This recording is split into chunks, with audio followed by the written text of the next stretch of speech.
Sa pagpapatuloy ng selebrasyon ng Philippine Civil Service Anniversary, nitong linggo ay sinagawa ng CSC ang medical mission para sa mga underprivileged at bloodletting activity.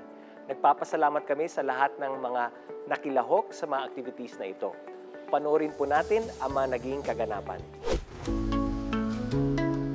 Ang bloodletting activity ng Civil Service Commission ay isang activity na part ng ating celebration ng ating 124th Philippine Civil Service Anniversary to highlight the importance of malasakit sa kapwa bilang isang value na ating pinopromote. Ang tema natin para sa taong ito ay Dugtong Buhay, Handog ng Lingkod Bayan.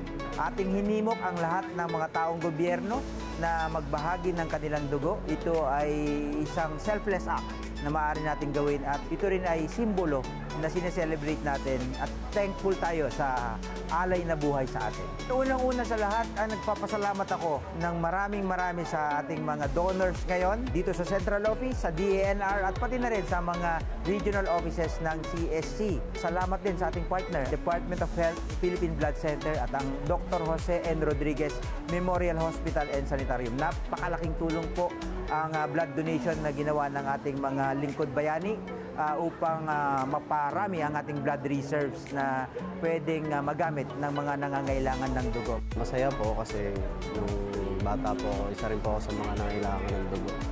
Ngayon po masaya po. Masarap po sa pakiramdam na ako naman po yung isa sa mga tumutulong.